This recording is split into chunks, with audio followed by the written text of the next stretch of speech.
Pemirsa, Anda kembali menyaksikan catatan Sinpo, program yang akan membahas headline dan juga isu-isu terhangat yang tentunya menjadi headline selama sepekan di Sinpo Media Group, Sinpo TV dan juga Sinpo ID bersama saya Arif Rifai.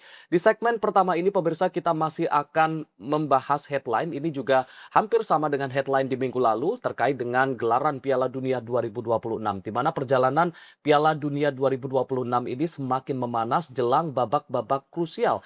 Bukan hanya menyajikan pertandingan berkualitas, Piala Dunia kali ini juga dipenuhi berbagai cerita menarik, mulai dari kontroversi keputusan wasit, rekor baru yang diciptakan Lionel Messi, hingga berakhirnya perjalanan Cristiano Ronaldo di panggung Piala Dunia. Rekaman video memperlihatkan suasana di luar Stadion Dallas, Arlington, Amerika Serikat saat ribuan pendukung Portugal dan Spanyol meninggalkan arena pertandingan dengan mengenakan atribut tim masing-masing. Banyak penggemar terlihat mengenakan jersey bernomor 7 milik Cristiano Ronaldo dan melakukan selebrasi ikonik "See You" sebagai bentuk penghormatan kepada sang bintang. Sejumlah fans mengaku sengaja datang dari berbagai negara untuk menyaksikan laga terakhir Ronaldo di ajang Piala Dunia. Meski kecewa dengan hasil pertandingan, mereka menilai kehadiran Ronaldo di usia 41 tahun merupakan prestasi luar biasa. Was sad to see Ronaldo in his last game. My wife, it was a fun match for both of us. She's half Spanish, I'm half Portuguese. We flew all the way from Vancouver to see this. For her, obviously, it's a great day. Sorry. For me, it's sad. I mean, it was nice to see Ronaldo's last ever World Cup game. Obviously, I wish it didn't happen, but Portugal harus mengakhiri perjalanannya setelah Mikel Merino mencetak gol penentu kemenangan Spanyol pada menit ke-91. Hal itu sekaligus membawa tim Matador melaju ke babak perempat final. Meski tersingkir, Cristiano Ronaldo menutup karir Piala Dunianya dengan catatan bersejarah. Ia menjadi pemain pertama yang berhasil mencetak gol di 6 edisi Piala Dunia berbeda dan mengakhiri turnamen dengan koleksi 10 gol sekaligus menjadi pencetak gol terbanyak Portugal di ajang tersebut. Selanjutnya Spanyol akan menghadapi Belgia pada babak perempat final yang dijadwalkan berlangsung di Los Angeles pada 10 Juli mendatang. Tim redaksi Sinpo TV melaporkan. Dan pemirsa terkait dengan gelaran Piala Dunia 2026, bagaimana media, dalam hal ini Sinpo TV dan juga Sinpo ID, melihat gelaran Piala Dunia 2026 ini. Kita akan membahasnya kembali bersama dengan redaktur pelaksana Sinpo ID, Bayu Primanda. Mas Bayu, apa kabar Mas? Baik. Mas Bayu, headline kita di segmen pertama ini hampir sama dengan minggu lalu terkait dengan gelaran Piala Dunia 2026. Sampai sejauh ini, Sinpo ID melihatnya seperti apa Mas, pelaksanaan Piala Dunia 2026 ini? Ya, sebelum kita masuk ke headline kita yang terkait Piala Dunia ya, kalau berdasarkan pekan ini itu lumayan cukup hektik juga, di mana banyak peristiwa juga yang akhirnya mewarnai lini masa kita. Termasuk salah satunya seperti ada yang kemarin ada OTT juga dari KPK, Bupati di wilayah Sukoharjo, terus kemudian ada juga penggeledahan yang memang sangat menyita perhatian publik, tapi di Sinpo yang memang menjadi sebuah headline yang sedang ramai diperbincangkan, itu peristiwa-peristiwa itu memang seluruhnya jadi headline ya. Cuma yang menjadi hal yang paling terpopuler dan itu menjadi pembahasan paling hangat di Sinpo, khususnya bagi para pemirsa juga, itu terkait Piala Dunia. Piala Dunia. Di mana Piala Dunia ini ternyata menjadi salah satu topik pembahasan yang paling banyak diperbincangkan dan juga paling banyak mendapatkan komentar di sosial media Sinpo. Dan ini yang kita coba sampaikan kepada masyarakat terkait bagaimana peristiwa Piala Dunia ini yang pada akhirnya banyak yang menarik, ya, banyak yang menarik. Dan salah satunya yang menjadi perhatian karena kita melihat fenomena sosial media juga di mana perkembangan percakapannya itu cukup masif juga terkait masalah Piala Dunia sampai akhirnya kita sedikit memuaskan dahaga penasaran para publik ya. Salah satunya terkait masalah ikat rambutnya Erling Haaland yang itu sempat ramai diperbincangkan di sosial media. Ini yang coba kita angkat juga, di mana pada akhirnya ini jadi sebuah trending topik tersendiri, yaitu ternyata ikat rambutnya itu juga cukup menjadi sebuah incaran juga di marketplace, ya kita coba memberikan gambaran kepada masyarakat bagaimana seorang sosok Erling Haaland mulai dari gaya rambutnya, terus kemudian sampai pola pola makannya, asupannya ya kan yang menjadi sebuah perbincangan tersendiri. Ini yang kita coba angkat kepada masyarakat. Selain dari hasil pertandingan yang tentunya itu juga seru ya, karena memang mulai mendekati fase final ini mulai ada bertebaran tempat-tempat nobar, dan itu juga mulai kita melihat ada ya penjualan merchandise terkait Piala Dunia 2026 nih memang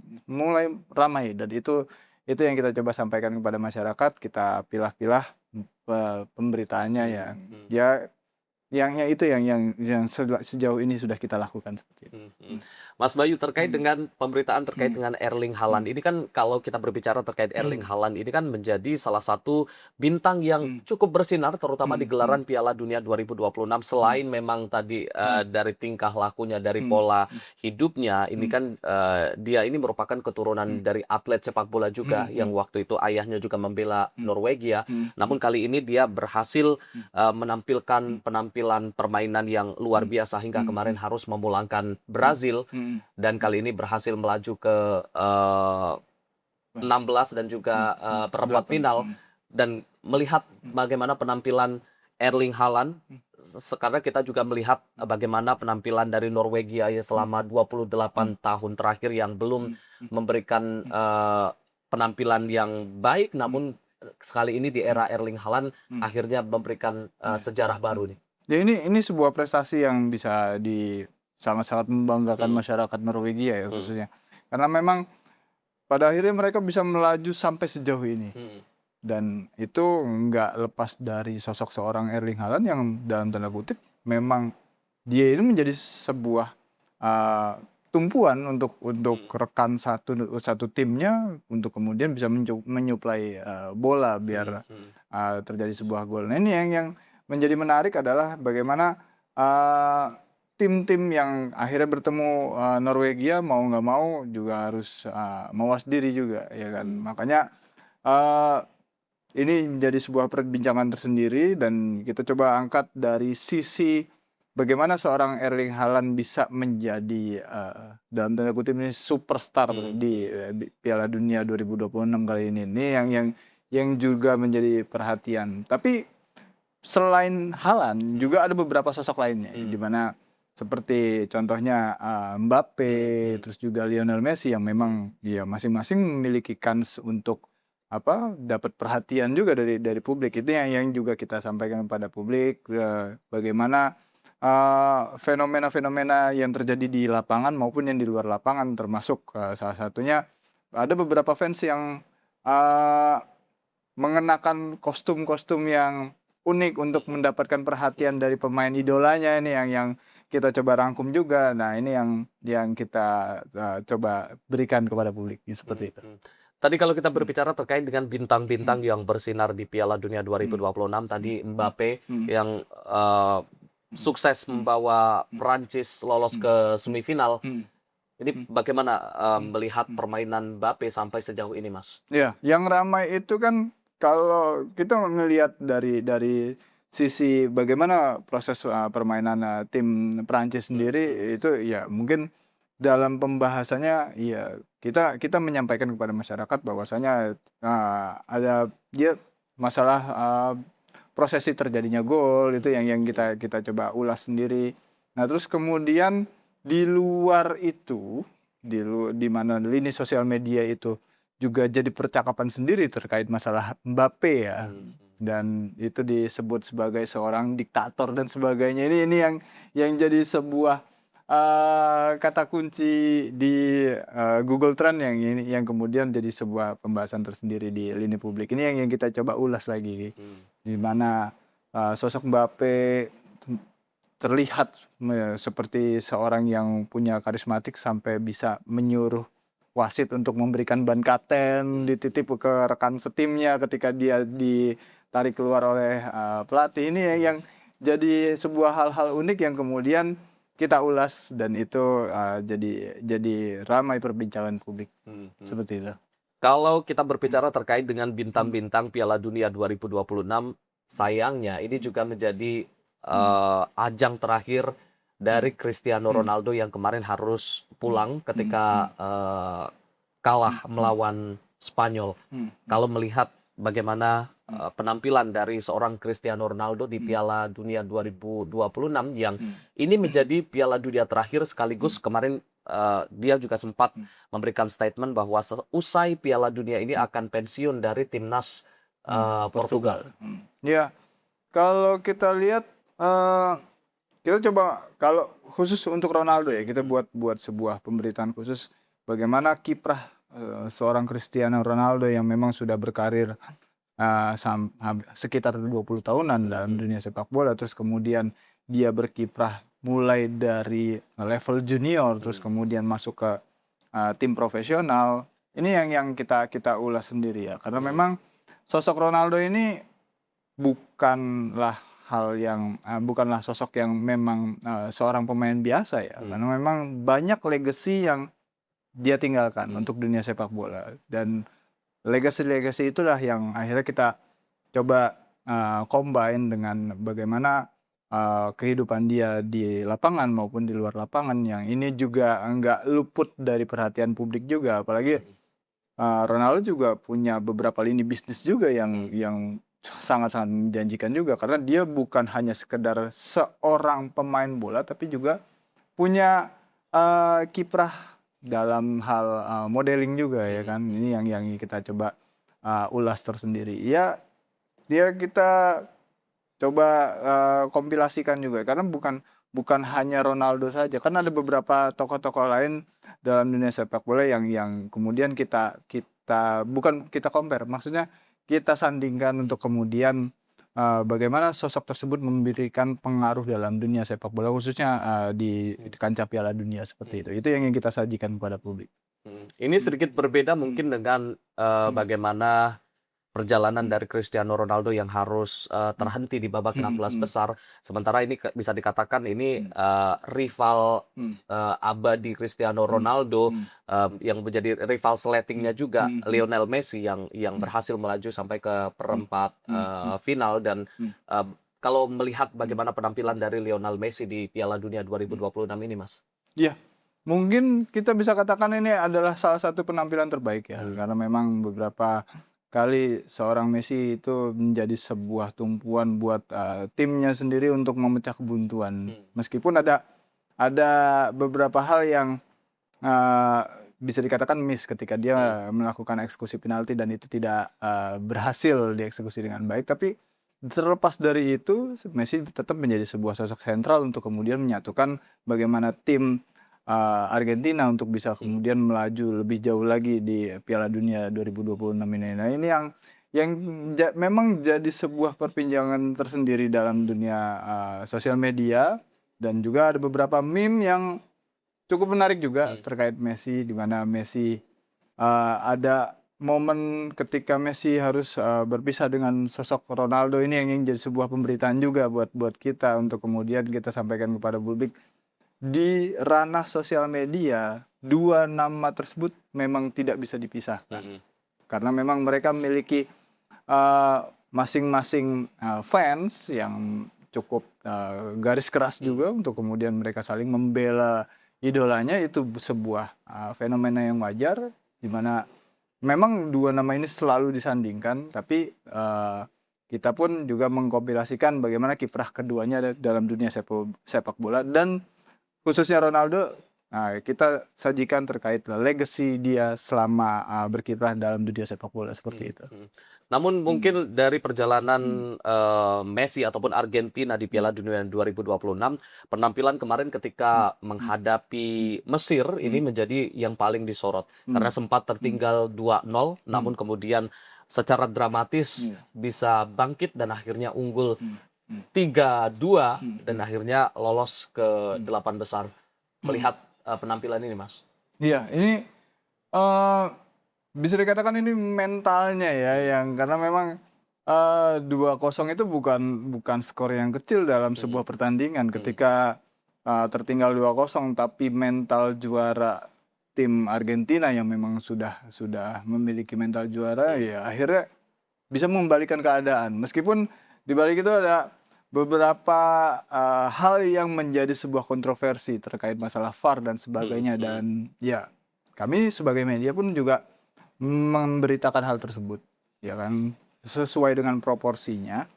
Dan kita juga ya menyampaikan memang ada beberapa hal yang menjadi kontroversi, dan itu memang biasa terjadi dalam sebuah gelaran Piala Dunia. Di drama-drama itu yang memang kita sajikan, kita buat pemberitaan tersendiri untuk kemudian kita sampaikan kepada masyarakat, karena memang itulah fakta yang memang benar-benar terjadi, ya kan. Nah, terlepas dari itu, kita harap Piala Dunia ini bisa berjalan lebih lancar lagi, mengingat ini udah mulai masuk ke fase akhir ya.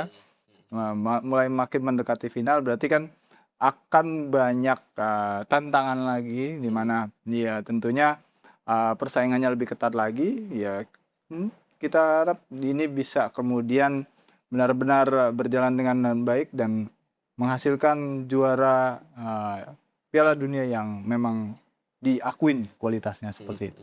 Mas, selain penampilan para bintang lapangan pada gelaran Piala Dunia 2026 yang menjadi sorotan juga adalah terkait dengan kontroversi tadi yang sempat diungkapkan oleh Mas Bayu tadi. Salah satunya terkait mungkin keputusan-keputusan wasit. Kemarin kalau misalkan kita ingat bagaimana ada salah satu pemain dari Amerika Serikat yang terganjal kartu merah, namun kemudian ada rumor bahwasanya Donald Trump kemudian menelpon pihak FIFA dan akhirnya pemain tersebut di pertandingan berikutnya diizinkan untuk kembali masuk. Kalau melihat hal tersebut, Mas. Ya, ini sebuah perbincangan tersendiri ya. Memang itu sebuah fenomena yang ya itu layak untuk kemudian kita sampaikan apa adanya, ya kan. Karena memang seperti itulah dunia sepak bola. Kami pun sebagai media juga menyampaikan ya yang sesuai faktanya. Terus kemudian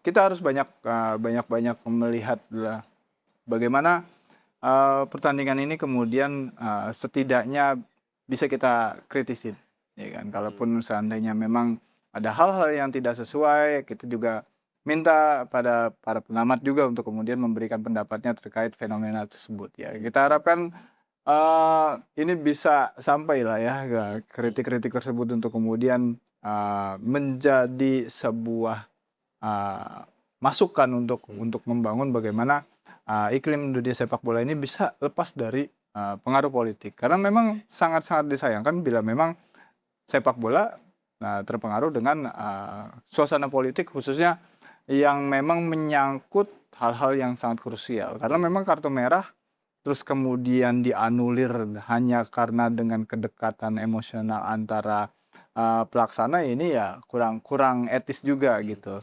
Ya kan, makanya kita minta pengamat untuk kemudian kita kompilasikan untuk menanggapi terkait masalah tersebut. Seperti itu.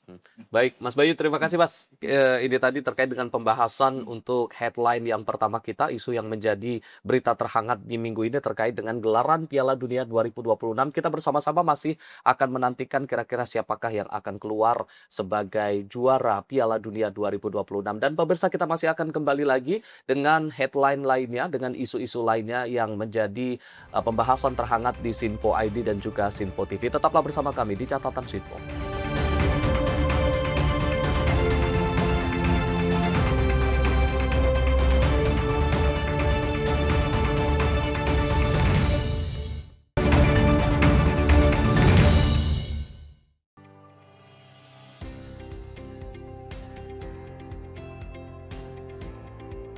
Beragam informasi terbaru hadir menemani Anda sebelum memulai hari. Waktu terbaik dengan rangkaian topik terpilih, dikemas dengan ulasan yang mendalam. Mengangkat isu yang tengah menjadi pembicaraan paling hangat, agar pagi Anda lebih semangat. Jadi pastikan pagi hari Anda lebih bermakna bersama rangkaian berita yang telah kami rangkum untuk Anda. Sembarakan pagi Anda bersama Menyapa Indonesia Pagi.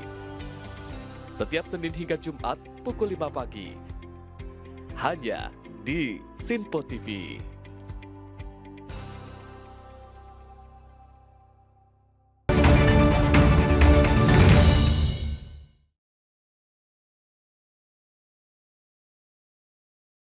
Pemirsa, Anda kembali menyaksikan catatan Sinpo dan kita akan kembali membahas isu-isu yang menjadi berita terhangat dan juga headline di Sinpo ID dan juga Sinpo TV selama sepekan terakhir. Kalau di segmen awal tadi kita membahas terkait dengan gelaran Piala Dunia 2026, kali ini kita akan kembali membahas headline lainnya ataupun isu lainnya yang juga menjadi headline, yakni terkait dengan program biodiesel B50 yang resmi diluncurkan oleh pemerintah. Program ini menjadi bagian dari upaya pemerintah memperkuat ketahanan energi nasional sekaligus mendorong pemanfaatan energi baru dan terbarukan berbasis sawit. Di balik optimisme tersebut muncul pula berbagai pandangan terkait dengan transparansi keekonomian, ketersediaan bahan baku, hingga keseimbangan antara kebutuhan energi dan pangan nasional.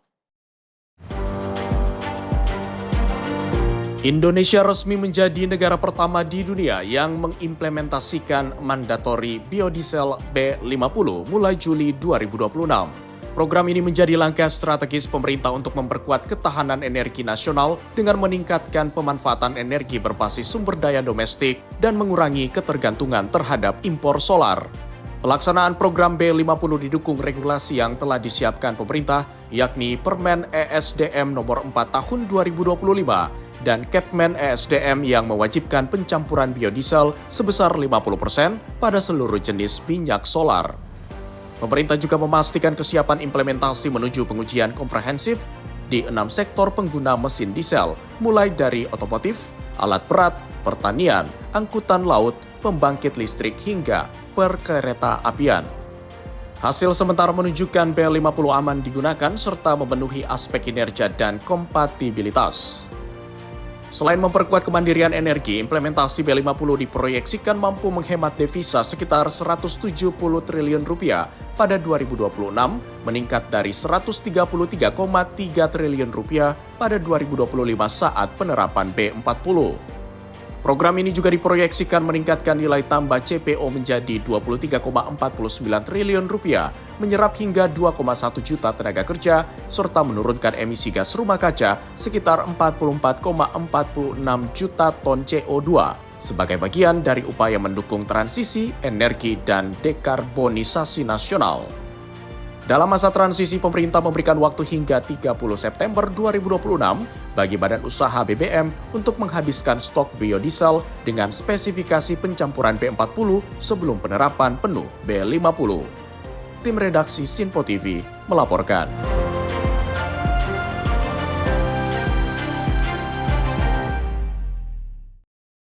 Dan pemirsa, bagaimana media melihat terkait dengan penerapan B50 ini dan juga peluncuran B50 yang kemarin baru saja diluncurkan oleh pemerintah? Kita akan kembali membahasnya bersama dengan redaktur pelaksana Sinpo ID Bayu Primanda. Mas Bayu, melihat headline kedua kita ini Mas terkait dengan pemerintah yang resmi meluncurkan B50 ini Mas. Ya, ini sebuah terobosan yang kami pun sebagai media mengapresiasi hal tersebut karena memang bahan bakar B50 ini kan terdiri dari sawit ya salah satunya ya, dan ini juga menjadi sebuah solusi untuk kemudian bagaimana Indonesia sebagai negara yang memiliki hasil dari kelapa sawit ini bisa dimanfaatkan sebagai bahan baku untuk menjadi sebuah bahan bakar, ya kan? Ini yang kemudian kita harapkan bisa mewujudkan keinginan kita semua untuk bisa bersama-sama meningkatkan ketahanan energi nasional, di mana ketahanan energi ini menjadi sebuah isu yang cukup krusial dalam dunia. Karena memang kita sebelumnya sempat menghadapi adanya polemik di wilayah Timur Tengah, yaitu ketika terjadi sebuah penutupan Selat Hormuz dan itu sangat mempengaruhi cadangan ketahanan energi nasional. Terus kemudian dengan diluncurkannya B50, kita harapkan ini menjadi sebuah solusi untuk kemudian energi nasional ini kemudian bisa jauh lebih ditangani stoknya, dan kita harapkan ini juga bisa memberikan dampak positif terhadap para penggunanya khususnya ya, karena memang kita meminta pendapat dari beberapa pengunjung karena kemarin kan launchingnya di rest area KM 57 kan. Nah terus kita dari tim juga meminta beberapa pendapat dari orang-orang yang memang langsung merasakan bagaimana hasil dari pengisian bahan bakar B50 tersebut, seperti itu. Mas, kalau kita melihat momen Hmm. peluncuran ini sebenarnya kan tidak jauh dengan saat ini bagaimana situasi gejolak dunia, terutama di Selat Hormuz yang sangat mempengaruhi peta perjalanan dari BBM ke seluruh dunia, termasuk Indonesia yang mungkin sedikit atau banyaknya kita juga ikut terdampak dari konflik yang terjadi di antara Iran, Amerika Serikat, dan juga Israel. Dengan momen peluncuran ini, apakah ini menjadi salah satu solusi yang cukup tepat di tengah situasi gejolak dunia, terutama di Selat Hormuz ini, Mas? Ya, kalau kami sebagai medianya melihat ini jadi alternatif untuk kemudian masyarakat bisa mendapatkan bahan bakar untuk khususnya buat mesin-mesin bertenaga diesel ya. Karena memang B50 ini kan difokuskan untuk diesel kan. Dan kita harapkan masih akan ada inovasi lain yang bisa kemudian dikembangkan lebih jauh lagi. Jadi bukan hanya mesin diesel saja yang ditanganin, tapi juga beberapa kendaraan-kendaraan lain yang memang bahan bakarnya bukan solar. Ini yang tentu masih perlu ada pengembangan dan perlu ada pengujian lebih lanjut lagi.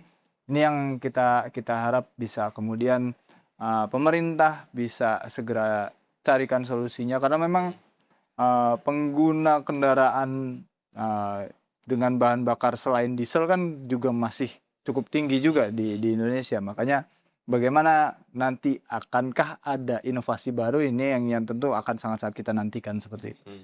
Kali ini yang juga menjadi harapan masyarakat adalah dengan digunakannya produk turunan dari sawit ini untuk menjadi salah satu biodiesel ini, diharapkannya tidak mengganggu keseimbangan untuk pasokan yang Minyak pangan goreng. atau minyak goreng. Mengingat beberapa waktu lalu kita kan pernah, meskipun kita tahu kita merupakan negara dengan penghasil produk sawit yang atau terbanyak di dunia atau tertinggi di dunia, tapi waktu itu kita sempat kekurangan minyak goreng. Dengan untuk menjawab kekhawatiran dari masyarakat ini, Mas, terkait dengan meskipun memang produk turunannya digunakan untuk B50 ini, di satu sisi kita tidak kekurangan untuk pasokan makanan ini, Mas. Ya, ini yang sangat-sangat kita mawas diri ya, gitu. Harus kemudian kita awasi. Kita pun sebagai media mendorong untuk kemudian aparat penegak hukum bisa bekerja ekstra lagi ya untuk melihat bagaimana proses distribusi hasil dari pertanian kelapa sawit ini, untuk kemudian berapa persen yang kemudian dimanfaatkan untuk dijadikan sebuah bahan bakar B50, terus kemudian berapa persen yang kemudian dijadikan sebuah minyak konsumsi. Ini yang harus kemudian aparat penegak hukum bisa jauh lebih tegas lagi. Kalau kita belajar dari kasus minyak goreng kemarin kan, itu memang terjadi sebuah upaya untuk kemudian memperhambat proses distribusi, sehingga pada saat itu terjadi sebuah kelangkaan dan minyak goreng pun akhirnya dimonopoli harganya sehingga naik. Nah, kita tentu tidak ingin hal itu terjadi bila seandainya komoditas sawit ini kemudian dimanfaatkan menjadi sebuah bahan bakar dan nanti ada kemungkinan terjadi kelangkaan. Ini yang harus kemudian aparat penegak hukum bersama pemerintah juga untuk bisa lebih mengawasi proses distribusi dari hasil kelapa sawit tersebut. Karena jika seandainya terjadi, tentu masyarakat yang akan sangat-sangat dirugikan, karena kita sebagai negara yang penghasil kelapa sawit terbesar, kalau seandainya terjadi kelangkaan di negara sendiri, ya tentu akan tercoreng lah wajahnya, kan seperti itu. Sementara ketika biodiesel ini kemudian dikembangkan oleh pemerintah, terus kemudian jadilah sebuah bahan bakar B50 dan jadi solusi juga untuk kemudian kendaraan bertenaga diesel untuk menggunakannya, kita harapkan tidak kemudian justru mempersempit atau memperkecil cadangan kelapa sawit yang biasa dipakai untuk konsumsi. Ini yang harus kemudian jadi perhatian bersama, kita awasin bersama. Ya tentu akan ada upaya dan evaluasi lebih ke depannya ya kan. Ini yang tentu masih masih kita lihat bagaimana nanti update-nya. Yang pasti sejauh ini B50 sebagaimana beberapa pendapat masyarakat yang langsung menggunakannya mengatakan bahwasanya kondisi mesin mereka aman, terus kemudian ada yang merasa bahwasanya mesinnya bisa berjalan jauh lebih kencang proses pembakarannya karena ini diesel lah ya. Ketika menggunakan bahan bakar B50 itu kesannya ya proses pembakarannya lebih baik sehingga performa mesinnya pun jauh lebih baik ketika mereka gunakan seperti itu. Mas Bayu, Indonesia sendiri kalau kita lihat kan menjadi salah satu negara dengan progresif dalam pengembangan biodiesel ini yang tertinggi di dunia. Kalau kita melihat hal ini, Mas, apa makna posisi ini bagi daya saing Indonesia di mata dunia, Mas? Iya, dengan adanya biodiesel atau B50 ini menjadi sebuah bargaining buat Indonesia untuk kemudian menunjukkan kepada negara-negara lain bahwasanya kita bisa memiliki solusi untuk kemudian sumber energi yang biasanya itu didapat dari energi fosil seperti minyak bumi dan sebagainya, kemudian bisa ada solusi dari bagaimana itu bahan baku yang didapat dari produk-produk nabati dari tanaman, khususnya kelapa sawit ini ya kan. Ini yang kemudian bisa menjadi sebuah bargaining buat Indonesia untuk menawarkan kepada negara-negara lain bila seandainya kalian sudah jenuh dengan pemakaian bahan baku fosil ya. Ini ada solusi baik dan ini berdasarkan hasil riset yang mana penggunanya pun juga menyatakan bahwasanya bahan bakar B50 ini memang memaksimalkan kinerja diesel untuk kemudian bisa bekerja lebih baik seperti itu. Mas, di tengah melimpahnya sumber daya sawit di Indonesia dan Indonesia juga tengah progresif untuk pengembangan biodiesel dari bahan sawit ini. Apakah ini juga menjadi salah satu keuntungan Indonesia di mata dunia terkait dengan transisi energi dunia yang mungkin kalau kita tahu minyak yang dari fosil ini kan mungkin suatu saat juga akan habis. Sementara dari sawit ini kan lebih terbarukan dibanding dengan minyak-minyak dari fosil ini, Mas. Nah, ini yang kemudian kita harapkan pemerintah bisa jauh lebih serius untuk melakukan kajian-kajian dan menjadikan B50 ini buat pattern untuk melakukan inovasi-inovasi lain ya. Karena kita nggak bisa berhenti dengan yang namanya B50 saja. Tentu harus ada inovasi baru yang kemudian bisa memaksimalkan bagaimana bahan baku yang dari hasil kelapa sawit ini kemudian dimanfaatkan menjadi sebuah bahan bakar dan itu jauh lebih efisien ketimbang bahan bakar fosil. Ini yang kemudian harus bisa dibuktikan lewat inovasi-inovasi yang tentu masih akan kita tunggu. Bagaimana kemudian hasil inovasi lanjutannya, terus apa saja ya langkah-langkah yang akan dilakukan. Tentu ini masih perlu waktu yang panjang untuk kemudian ya kita bisa saksikan secara bersama ya bagaimana nanti upaya-upaya yang perlu dilakukan oleh pemerintah untuk meningkatkan hasil dari pertanian khususnya dari kelapa sawit untuk kemudian bisa dimanfaatkan sebagai bahan baku menjadi B50 itu. Seperti itu.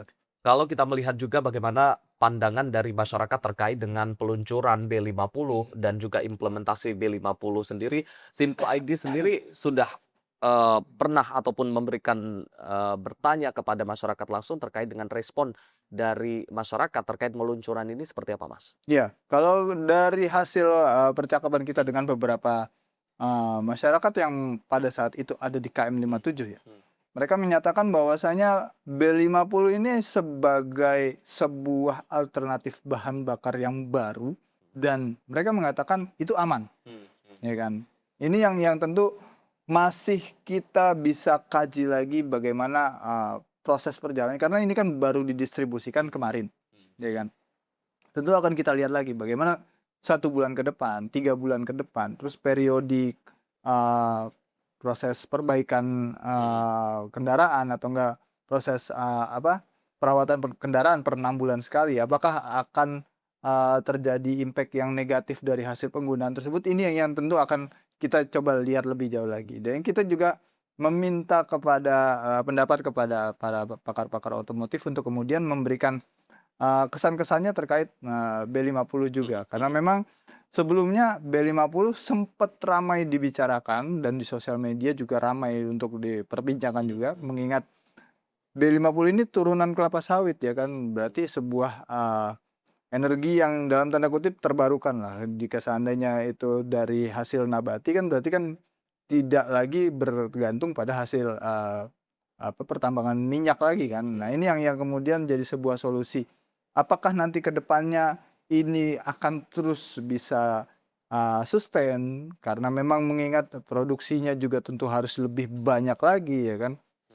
Ini yang tentu harus kita awasi bersama, bagaimana nanti proses eksekusinya. Kita sebagai media tentu akan menanti inovasi dan solusi apa yang akan dilakukan oleh pemerintah untuk kemudian bisa menjaga pasokan B50 ini tetap bisa dinikmati oleh masyarakat tanpa harus mengganggu pasokan minyak goreng yang selama ini dinikmati juga oleh masyarakat. Dan itu sangat-sangat berpengaruh ya, mengingat kemarin kita pernah ada masalah terkait masalah distribusi minyak goreng. Tentu pemerintah juga harus belajar untuk melihat lebih jauh lagi dan mengawasi lebih dalam lagi. Tentunya ini melalui aparat penegak hukum untuk kemudian mengawasi distribusi bahan baku kelapa sawit ini agar tidak dimanfaatkan oleh segelintir orang untuk memperkaya diri sendiri seperti itu. Mas, mungkin di tengah banyaknya pandangan masyarakat tadi yang hadir di sana memang mayoritas adalah mendukung terkait dengan program ini, dan kalau kita melihat juga ini bentuk upaya dari pemerintah untuk bisa berswadaya terkait dengan energi ini agar kita tidak terlalu bergantung kepada energi impor yang dari mungkin Timur Tengah ataupun dari luar negeri terkait dengan energi fosil.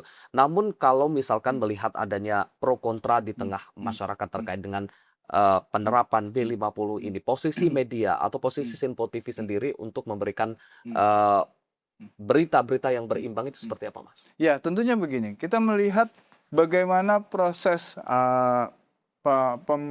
distribusi B50 ini bisa berjalan dengan baik. Apakah itu akan berjalan dengan baik atau tidak? Ini tentu kami sebagai media akan melihat lebih jauh lagi bagaimana proses distribusinya, terus kemudian bagaimana proses produksinya. Yang pasti satu, kami sebagai media sangat mengapresiasi adanya B50 ini, karena memang B50 ini menjadi sebuah alternatif untuk kemudian kita sebagai negara bisa memiliki cadangan dari hasil pertanian kelapa sawit yang kemudian bisa dimanfaatkan sebagai bahan bakar. Ini yang paling awal kita sampaikan itu adalah sebuah apresiasi ya, yang nanti ke belakangnya tentu akan kita tunggu apakah akan ada inovasi lain terkait hasil dari pertanian kelapa sawit ini, apakah nanti akan ada turunannya yang kemudian bisa mengakomodir energi kendaraan mesin yang lain ya, selain diesel. Ini yang tentu sangat-sangat kita tunggu inovasinya seperti itu. Baik, Mas Bayu, nanti kita akan lanjutkan lagi obrolan dan juga pembahasan kita dengan headline ataupun isu-isu lain yang menjadi headline terhangat di Sinpo TV dan juga Sinpo ID selama sepekan terakhir. Pemirsa jangan kemana-mana, usai jeda kita akan kembali lagi. Tetaplah bersama kami di Catatan Sinpo.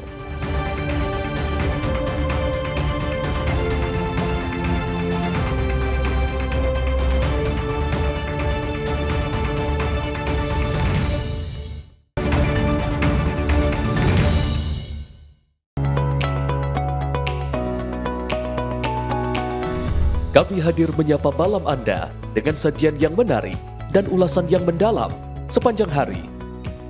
Akhiri aktivitas Anda dengan berbagai perkembangan peristiwa yang terjadi sepanjang hari. Disajikan secara lugas dan berkualitas sebagai refleksi perjalanan hari Anda. Sepanjang hari, berbagai informasi penting nasional dan mancanegara terus bergerak dan berkembang. Kami merangkum untuk Anda sebagai ikhtisar akhir hari dalam Menyapa Indonesia Malam setiap Senin hingga Jumat hanya di Sinpo TV.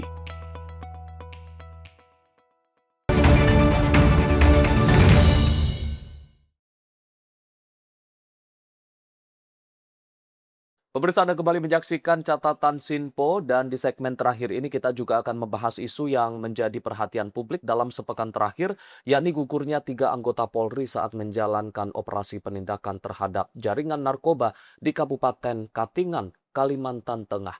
Peristiwa ini menjadi pengingat bahwa pemberantasan narkoba masih menjadi tantangan besar yang memerlukan keberanian dan juga pengorbanan aparat di lapangan. Pemerintah dan Polri menegaskan komitmen untuk mengungkap peristiwa ini hingga tuntas sekaligus melanjutkan perang melawan jaringan narkoba yang mengancam masa depan generasi bangsa. Jadi malam ini kami dari Ditipit Narkoba melakukan penangkapan terhadap pelaku pembunuhan polisi di Katingan, Kalimantan Tengah. Jadi ada salah satu yang merupakan bandar, kemudian 2 lainnya itu merupakan yang ikut terlibat dalam pembunuhan. Inisialnya pertama B, yang kedua juga dengan inisial B, yang ketiga inisial P, yang bandar yang inisial B. 3 pelaku ini ditangkap di Samarinda. Dan pemirsa, untuk membahas terkait dengan peristiwa ini, kita akan kembali membahasnya bersama dengan Redaktur Pelaksana Sinpo ID, Bayu Primanda. Mas Bayu, terkait dengan peristiwa ini, Mas, ini ada 3 polisi yang harus gugur saat menjalankan tugas ketika operasi pemberantasan narkoba di Kalimantan. Sinpo ID melihatnya seperti apa, Mas? Ya, tentunya kami ingin mengucapkan turut berduka cita atas atas gugurnya 3 tugas yang memang sedang berupaya menjalankan tugasnya dengan baik. Dan kalau kita lihat dari rangkaian peristiwanya ini memang sangat-sangat memilukan, di mana ketika seorang terduga bandar kemudian dijemput oleh aparat kepolisian, tapi justru mendapatkan perlawanan, bahkan perlawanan tersebut mengakibatkan 3 orang anggota kepolisian ini gugur, ya berarti secara nggak langsung ini adalah sebuah kejahatan yang sangat serius, ya kan? Dan ini harus kemudian menjadi sebuah perhatian tersendiri, dan kita harapkan akan ada proses hukum yang dijalankan untuk kemudian bisa menindak para pelaku, khususnya bukan hanya sekedar bandar narkobanya saja, tapi juga terkait kasus penganiayaan yang menyebabkan hilangnya nyawa 3 anggota polisi tersebut. Ya, ini yang tentu kami sebagai media melihat ini sebagai sebuah pembelajaran bersama, bahwasanya perang melawan narkoba ini masih belum selesai, karena memang di situ juga masih ada pihak yang kemudian mencoba untuk melakukan perlawanan, bahkan melawan aparat penegak hukum pun juga dilakukan dengan secara se-ekstrim itu. Kalau kita lihat ya, seperti yang beredar di sosial media juga, gambaran penemuan jenazah ketiga korban ini juga sangat-sangat memilukan ya. Dan ya kita harapkan aparat kepolisian bisa segera memproses hukum pihak-pihak terkait yang memang terlibat dalam upaya menghalangi proses penggerebekan tersebut. Seperti itu. Dengan adanya peristiwa ini, Mas, dengan gugurnya 3 anggota kepolisian saat penggerebekan bandar narkoba, ini apakah menjadi gambaran bahwa saja beratnya perlawanan ataupun peperangan melawan narkoba di Indonesia ini, Mas? Ya, untuk masalah ini kita coba tanyakan kepada pengamat kepolisian ya, di mana beberapa pendapat mengatakan bahwasanya proses penggerebekan atau penangkapan pelaku bandar narkoba ini memang dalam tanda kutip sangat-sangat tinggi resikonya ya. Kan tentu ada pertanyaan di lini publik yang mempertanyakan bagaimana proses mitigasi agar tidak terjadi korban. Jadi bisa nggak sih penggerebekan itu dilakukan dengan SOP yang lebih nyaman atau yang lebih mengutamakan keselamatan para anggota. Ini yang tentu menjadi sebuah polemik di lini publik ya. Tetapi dari berdasarkan wawancara kami dengan pengamat kepolisian itu mengatakan bahwasanya penggerebekan, ada beberapa pengamat hukum juga yang menilai bahwasanya penggerebekan bandar narkoba khususnya ini kejahatan pidana khusus ya kan narkoba ini memang harus dilakukan dengan cara yang lebih singkat waktunya dengan mempertimbangkan terduga pelaku atau bandar narkoba ini bisa menghilangkan barang bukti dengan segera. Ini yang tentu sangat-sangat jadi perhatian aparat kepolisian sehingga proses penggerebekan tersebut pun dilakukan dengan SOP yang dia sebagaimana biasanya dengan cara yang smooth awalnya ya dilakukan secara smooth walaupun pada akhirnya tentu ada di mana kalkulasi terkait masyarakat setempat yang justru melakukan perlawanan ini menjadi sebuah keanehan juga, hal-hal yang memang mungkin dalam tanda kutip tidak bisa diprediksi juga ketika mereka melakukan tugasnya ya kan, ketika pada akhirnya ada 3 anggota yang menjadi korban ini tentu harus menjadi sebuah pembelajaran bersama dan kami coba sampaikan apapun itu peristiwanya, faktanya itu yang kita sampaikan dan ada beberapa masukan-masukan yang memang mengatakan bahwasanya penggerbekan atau enggak proses penangkapan bandar narkoba tersebut jika memang terjadi sebuah perlawanan ini yang kemudian harus ada proses hukum lanjutannya. Apakah kemudian nanti dinyatakan sebagai upaya merintangi penyidikan ini yang harus jadi perhatian aparat penegak hukum ya, kita masih menantikan apakah akan ada tindak lanjut juga dari aparat kepolisian terhadap kasus tersebut khususnya di wilayah Katingan ya seperti itu. Ini setelah kejadian ini ada statement dari Kapolri yang mengatakan bahwasannya perang melawan narkoba tidak boleh surut meski harus menghadapi resiko besar. Kalau melihat optimisme yang disampaikan oleh Kapolri ini, Simpo Edi melihatnya seperti apa, Mas? Iya, Kapolri sendiri mengatakan bahwasanya narkoba ini belum selesai ya, proses perlawanannya ya, perjuangan untuk melawan narkoba ini belum selesai. Berarti secara nggak langsung ini ada optimisme dari kepolisian untuk kemudian bisa segera mengungkap siapa saja yang memang bermain bahkan dengan berani menghilangkan nyawa petugas yang sedang beroperasi pada saat itu. Ini yang harus kita jaga semangatnya. Makanya kita sebagai media pun juga menyampaikan bagaimana proses hukum terhadap para pelaku penganiayaan tersebut. Apakah nanti akan ada proses lanjutannya? Yang tentu akan kita tunggu ya. Ini karena ini masih berproses, kita juga mencoba untuk meminta pendapat dari legislator juga, apakah mereka kemudian memberikan pernyataan-pernyataan terkait peristiwa ini. Ya, memang sebagian besar menyatakan dukungannya kepada Polri untuk kemudian bisa segera mengungkap ya. Dan kita harap proses penindakannya bisa dilakukan secara proporsional ya, karena memang mengingat ini adalah sebuah daerah. Jadi itu ada permukiman yang cukup padat juga. Tentu harus ada proses yang dilakukan lebih profesional dan proporsional lagi sehingga bisa memilah siapa saja pihak-pihak yang bertanggung jawab atas hilangnya 3 nyawa dari petugas kepolisian ya. Jadi harus ada proses yang dilakukan secara profesional juga untuk bisa memilah siapapun itu yang terlibat, ya itu yang harus diproses hukum. Kalaupun memang tidak terlibat ya harus dipisahkan secara matang-matang, tidak kemudian dijadikan sebuah alat untuk kemudian diproses hukum tanpa sementara tindakannya tidak kemudian berkontribusi menghilangkan nyawa. Ini yang harus kemudian dipilah lebih dalam lagi seperti itu.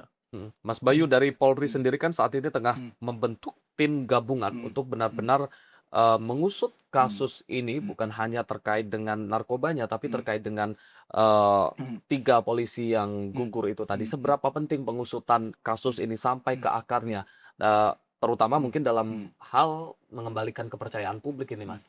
Ya, kalau kita lihat seberapa penting, tentu sangat penting ya, karena memang dengan gugurnya 3 anggota yang bertugas, berarti secara nggak langsung perlawanan yang dilakukan oleh warga sekitar, nah, termasuk bandar narkoba ini, tentu dilakukan dengan cara yang ekstrim.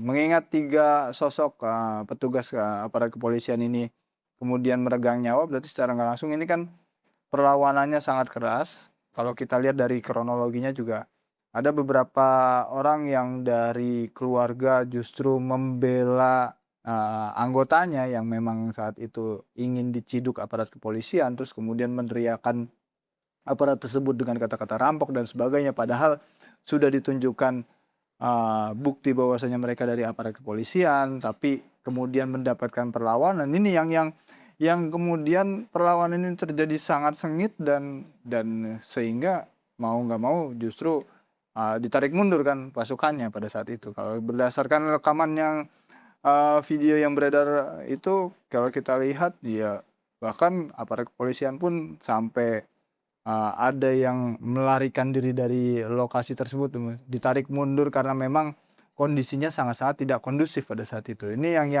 yang kita lihat sebagai sebuah peristiwa yang sebuah perlawanan yang sangat keras. Ya, kita harapkan ada proses lanjutannya, tidak hanya sebatas menyampaikan simpati dan duka kepada keluarga saja, tapi juga ada proses hukumnya agar ya korban pun juga bisa mendapatkan keadilan dari hasil bagaimana proses hukum yang terjadi terhadap para pelaku seperti itu. Mas Bayu, ini selain dengan proses pengungkapan kasus ini dari Polri sendiri ini kan memberikan penghargaan kepada ketiga personil yang gugur ini, yakni mendapatkan kenaikan pangkat luar biasa Anumerta.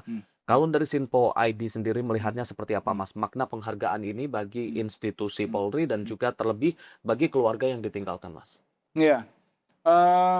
Ini sebuah hal yang patut diapresiasi, mengingat mereka gugur ketika menjalankan tugas. Jadi ini sebuah penghargaan yang selayaknya diberikan oleh institusi Polri terhadap ketiga petugas tersebut. Ya, karena ya kita harap bukan hanya sekedar seremonial proses pemberian pengangkatan pemberian pangkat tersebut, tapi juga ada proses lanjutannya, karena memang kalau kita lihat kejahatan tindak pidana narkoba ini merugikan banyak orang ya, bukan hanya individu 1-2 orang individu saja, tapi juga kompleks, dan ini juga harus kemudian bersama-sama mendapatkan dukungan dari publik, dan kita harapkan ke depannya proses penangkapan atau penggerebekan yang dilakukan oleh aparat kepolisian ini bisa berjalan lebih proporsional lagi dengan mempertimbangkan keselamatan petugas juga, dan juga dilakukan koordinasi yang lebih baik lagi, sehingga jika seandainya memang ada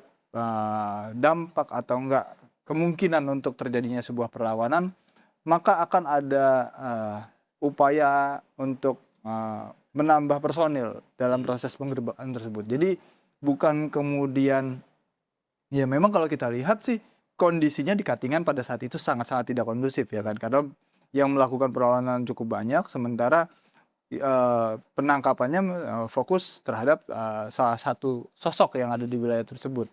Dan ini yang harus dikaji lebih matang lagi, apakah kemudian akan dilakukan penindakan secara menyeluruh dalam prosesnya. Ya tentu harus ada kajian lebih dalam lagi terkait masalah HAM juga yang perlu menjadi perhatian agar tidak dilanggar ketika proses penangkapan terjadi. Nah ini yang harus ada pertimbangan-pertimbangan lebih matang lagi, sehingga peristiwa yang terjadi seperti yang terjadi di Katingan tidak kemudian terjadi di wilayah lain seperti itu. Kalau kita melihat bagaimana dukungan dari si keluarga pelaku sendiri terkait dengan upaya melindungi si pelaku ini. Ini artinya perang melawan narkoba ini bukan hanya tugas dari aparat kepolisian, tapi bentuk kesadaran dari masyarakat untuk bersama-sama memberantas juga peredaran narkoba ini, Mas. Ya, yang menjadi dilema di sini adalah keluarga dari terduga pelaku pun ada kemungkinan belum mengetahui bisnis yang dijalankan si sosok tersebut, ya kan. Kemudian perlawanan itu bisa dilakukan secara keras, berarti secara nggak langsung kan memang sosok tersebut memiliki pengaruh yang sedemikian rupa untuk bisa kemudian menggerakkan orang-orang di sekitar wilayah tempat tinggalnya untuk melakukan perlawanan. Apakah ini kemudian perlu dikaji lebih jauh lagi? Ya tentu sangat-sangat perlu, karena memang harus ada profiling lebih dalam lagi bila seandainya memang ada target yang ingin kemudian diringkus atau ditangkap, sehingga proses penangkapannya pun bisa lebih minim resiko, sehingga keselamatan petugas dan warga sekitar pun bisa terjamin seperti itu. Baik, Mas Bayu, terima kasih sudah hadir dan juga membahas headline dan juga isu-isu terkini yang menjadi pembahasan terhangat di Sinpo ID dan juga Sinpo TV, terlebih terkait dengan kasus ketiga ini terkait dengan gugurnya 3 anggota Polri dalam upaya pemberantasan narkoba. Kita tentunya mewakili keluarga besar dari Sinpo Media Group, Sinpo TV dan juga Sinpo ID mengucapkan bela sungkawa, berduka cita yang sedalam-dalamnya. Tentu kita berharap tidak ada lagi korban-korban terkait dengan pemberantasan narkoba ini, terlebih korban tersebut berasal dari institusi Polri. Dan pemirsa, terima kasih untuk Anda yang sudah menyaksikan dari awal hingga akhir, mulai dari isu yang pertama tadi terkait dengan pelaksanaan Piala Dunia 2026, kemudian peluncuran B50, dan terakhir terkait dengan gugurnya 3 anggota Polri. Semoga setiap isu, setiap headline yang kita bahas pada hari ini bisa memberikan perspektif lebih, pemahaman lebih kepada pemirsa Sinpo TV. Saya Arif Rifai mewakili seluruh kru yang bertugas. Sampai jumpa di catatan Sinpo berikutnya.